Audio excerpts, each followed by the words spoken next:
अमेरिकी विदेश मंत्री मार्को रूबियो की 4 दिन की भारत यात्रा। देखने में तो ये एक रूटीन दौरा लग सकता है, लेकिन सच मानिए ये कोई आम कूटनीतिक यात्रा बिल्कुल नहीं है। इसके पीछे की जियोपॉलिटिक्स यानी भू राजनीति इतनी जटिल और कई लेयर्स वाली है कि इसे समझना बेहद जरूरी है।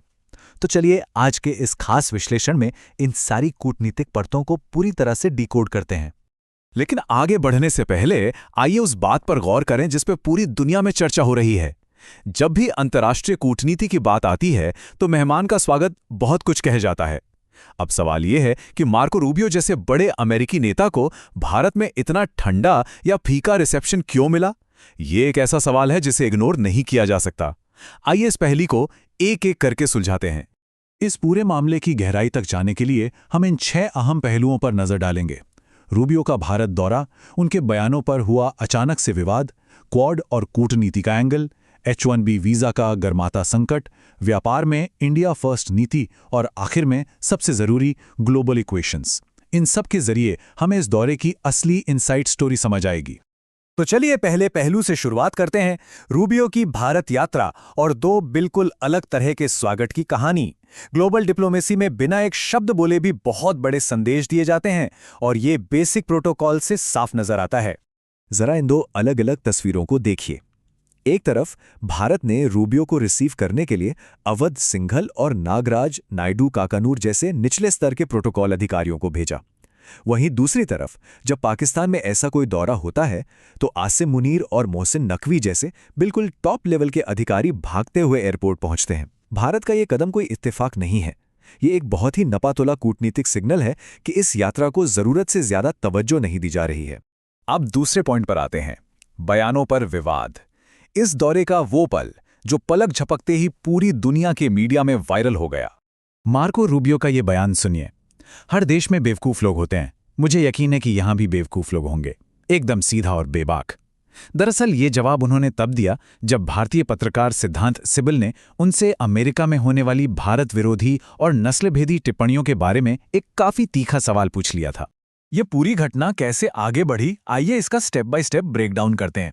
पहला स्टेप, रिपोर्टर ने नस्लवाद पर सवाल दागा। दूसरा, रूबियो ने वो बेवकूफ लोगों वाला जवाब दे दिया। तीसरा और सबसे दिलचस्प ट्विस्ट, मीडिया ने इसे डोनाल्ड ट्रंप के एक पुराने हिलहोल वाले बयान पर तंज के रूप में फ्रेम कर दिया। बात इतनी आगे बढ़ गई कि चौथे स्टेप में अमेरिकी विदेश विभाग को घबराकर अपना ट्वीट तक डिलीट करना पड़ गया। एक छोटा सा बयान कैसे मीडिया में तूफान ला सकता है, ये उसका परफेक्ट उदाहरण है। खैर, विवादों से हटकर तीसरे और सबसे अहम रणनीतिक पहलू पर आते हैं, क्वाड और कूटनीति के बीच का वो नाजुक संतुलन जो इस यात्रा का असली मकसद है। इस संतुलन को समझने के लिए पहले क्वाड को समझना होगा। ये ऑस्ट्रेलिया, भारत, जापान और अमेरिका के बीच एक रणनीतिक सुरक्षा बातचीत है। इसका सीधा सा फोकस है इंडो पैसिफिक क्षेत्र में चीन के बढ़ते प्रभाव को रोकना।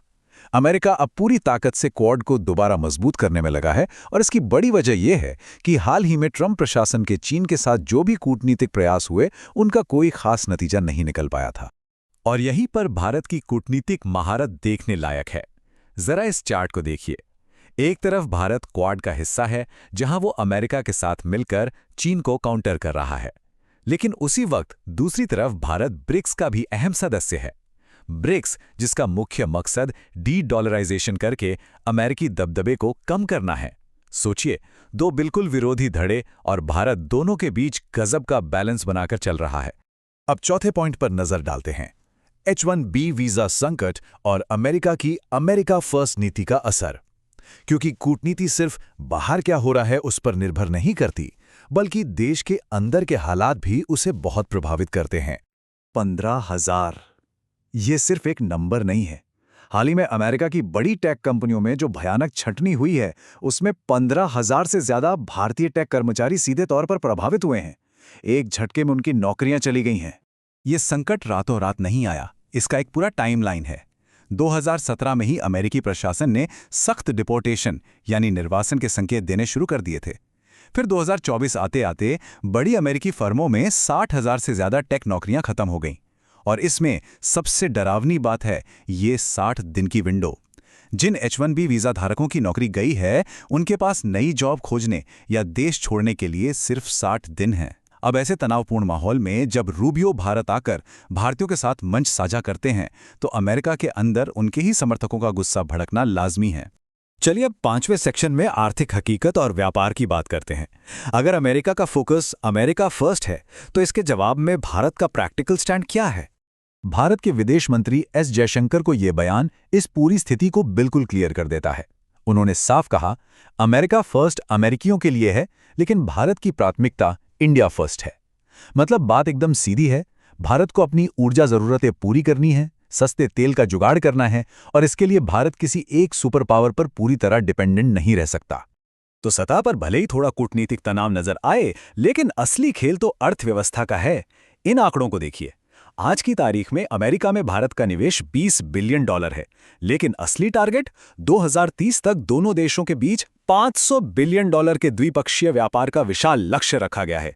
ये आंकड़े चीख चीख कर बता रहे हैं कि चाहे कितनी भी राजनीतिक बयानबाजी हो जाए, दोनों देशों के रिश्ते आर्थिक रूप से एक दूसरे के लिए बहुत जरूरी हैं। और अब हम आ गए हैं अपने आखिरी सेक्शन पर, ग्लोबल इक्वेशंस, यानी दुनिया की इस बिसात पर भारत की चाल। इस कॉम्प्लेक्स शतरंज में भारत कैसे अपनी जगह बना रहा है, आइए देखते हैं। भारत की स्थिति आज दुनिया में सबसे अनोखी है। मिडल ईस्ट को ही ले लीजिए, भारत के इजराइल के साथ भी बेहतरीन संबंध है और ईरान के साथ भी। ग्लोबल सुपर पावर्स में देखें तो भारत अमेरिका और रूस दोनों के साथ शानदार केमिस्ट्री शेयर करता है। ये उस स्थिति से बिल्कुल अलग है जहां पाकिस्तान अमेरिका और ईरान के बीच सिर्फ एक बिचौलिए का काम करने की कोशिश कर रहा है। भारत अपनी शर्तों पर एक बिल्कुल स्वतंत्र विदेश नीति चला रहा है। इसका एक बहुत ही दिलचस्प उदाहरण हाल ही में दिल्ली के अमेरिकी दूतावास में देखने को मिला। वहां अमेरिका की स्वतंत्रता की 250वीं सालगिरह मनाई जा रही थी। अचानक से वहां मौजूद राजदूत ने सीधे डोनाल्ड ट्रंप को फोन मिला दिया। फोन पर ट्रंप ने दावा किया कि वो पीएम मोदी के बहुत बड़े फैन हैं। अब किसी और देश में ऐसा होता तो जश्न मन जाता, लेकिन भारतीय अधिकारियों ने इसे कोई हवा नहीं दी। उन्होंने जानबूझकर इसे बस एक और नॉर्मल कॉल की तरह ही लिया। ये सधा हुआ, बिना हाइप वाला रवैया दिखाता है कि भारत की कूटनीति अब कितनी मैच्योर हो चुकी है। तो इस पूरे विश्लेषण के बाद हमें सबसे बड़े और अहम सवाल पर आकर रुकते हैं। भारत का ये जो पूरी तरह से प्रैक्टिकल और इंडिया फर्स्ट वाला रवैया है, ये आने वाले नए अमेरिकी प्रशासन के तहत अमेरिका भारत संबंधों के भविष्य को कैसे बदलेगा? ये एक ऐसा कूटनीतिक खेल है जिसकी कई परतें अभी खुलनी बाकी हैं। ये देखना वाकई दिलचस्प होगा कि आगे क्या होता है। इस विश्लेषण में हमारे साथ जुड़ने के लिए शुक्रिया।